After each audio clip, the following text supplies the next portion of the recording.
Yo, what's going on YouTube? My name is Bradyoactiv. Whether you're joining for the first time or returning from a previous video, I just appreciate the fact that you're here. Today, I am bringing you some BT14 Digimon gameplay, joined by my guest Phenn, aka Layer of Lore, playing FenriLoogamon, while I am playing UlforceVeedramon. As always, if you end up enjoying the match, a sub to the channel, hitting that like button, and hitting the notification bell would be much appreciated.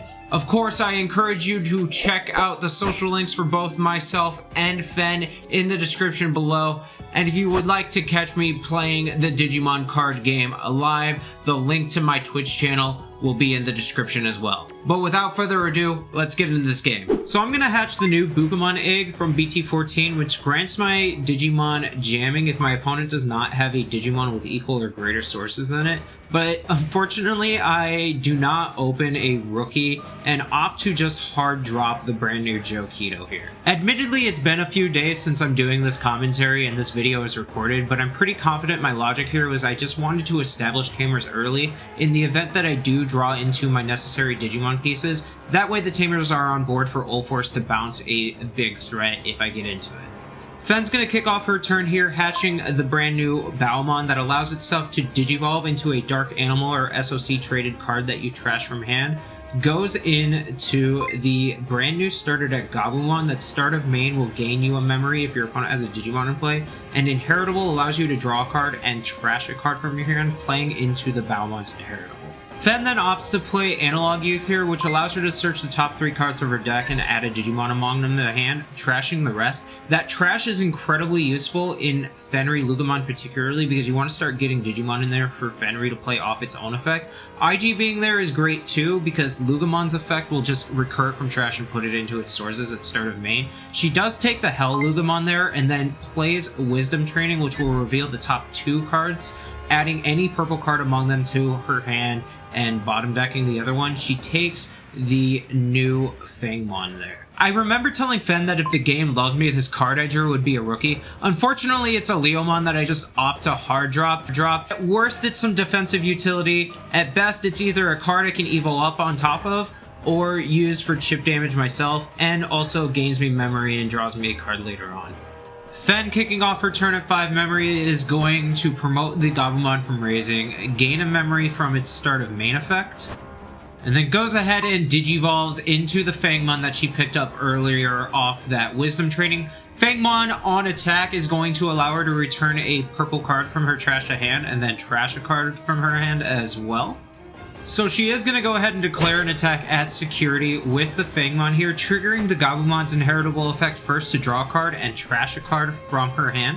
She goes ahead and trashes Lugarmon and then uses Fangmon's one attacking effect to return it to her hand, then going and trashing HellLoogamon, digivolving into it from trash using Bowmon's Inheritable for 3 memory. Naturally, I'm going to go ahead and just block this attack with the Leomon here. Leomon on deletion will gain me 2 memory and draw me a card. This moves us to the end of turn, which will allow Phenn to delete HellLoogamon to draw 2 cards and return a Lugamon from her trash to her hand. Unfortunately, at this moment, she doesn't have a Lugamon. Additionally, HellLoogamon would allow her to trash 3 cards from hand in order to delete one of my Digimon, starting at level 3, adding 1 for each card that she adds, but she doesn't choose to trash anything here. It is important to note that even without anything to delete on the other side, you may still want to trash cards off HellLoogamon's effect, just so you have your trash set up for FenriLoogamon later in the game.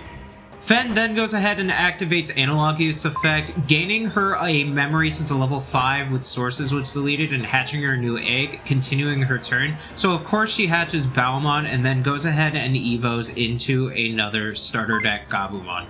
Wrapping up her turn, Phenn is just going to hard slam the IG Tamer, passing turn to me at 3.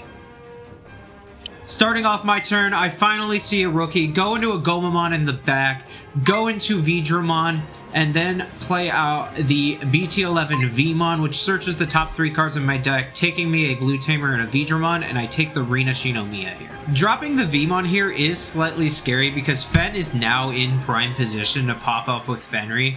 but I needed pieces, so I really didn't feel like I had a choice. She promotes the Gabumon, gaining a memory from IG starter main and a memory from Gabumon starter main, then goes ahead and cracks the Wisdom training, using its delay effect to Digivolve into Lugarmon for a reduced cost of 2, meaning it evos for free. Mind links the IG to the Lugarmon now that it is an SOC or Dark Animal. She is then going to evo into Soul Lugarmon for 3 cost. Soul Lugarmon's when Digivolving would allow her to play a level 3 Dark Animal or SOC from trash, increasing the level if IG's in sources by 1. She does have a Fangmon in trash, but she opts not to play it here, presumably so that she can use it for FenriLoogamon fodder on a following play. She's going to attack into security with Soul Lugarmon's effect, triggering the effect of Gabumon first to draw a card and trash a card. She trashes a Lugamon here and then triggers Soul Lugarmon's effect in order to trash another card and gain a memory, then using the Baumon inheritable to evo into FenriLoogamon from trash for its cost. FenriLoogamon on evo is going to allow Phenn to play a Dark Animal or SOC traded card from her trash, increasing the amount of cards she can play by 2 if IG is in the sources. So she plays Fangmon and Lugamon from trash here and then gains a memory from Lugamon's inheritable, then triggers the Fangmons on play to return a purple card from trash to hand, and then trashes a Dracmon. Additionally, FenriLoogamon is able to unsuspend here from Soul Lugamon's inheritable when a Dark Animal or SOC is played.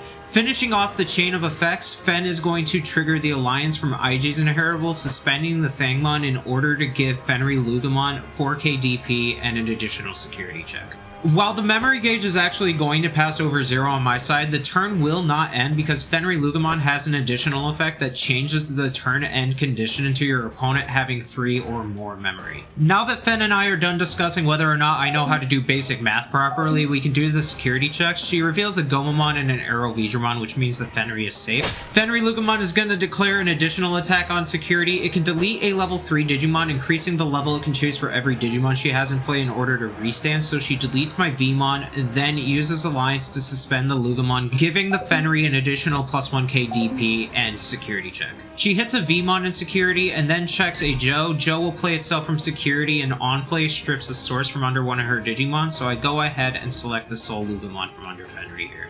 Unfortunately, Fenri can't quite close out the game here, so Phenn is just deciding whether or not she wants to swing for the final security check or just pass turn by hard playing something. She does opt to go ahead and swing the Fenri in for the final security check, revealing another FenriLoogamon, and then goes ahead and passes turn by playing an Analog Youth, once again searching the top 3 cards of her deck, grabbing herself a Digimon card, and trashing the rest. Phenn is going to take the Lugamon here, and then chooses to activate IG's end of all turns to spit itself out from the FenriLoogamon stack. Starting off my turn, I draw and then go ahead and slam Death Exmon. Death Exmon reduces its play cost by 3 for every Digimon and Tamer my opponent has in play, so a 20 cost now became a 2.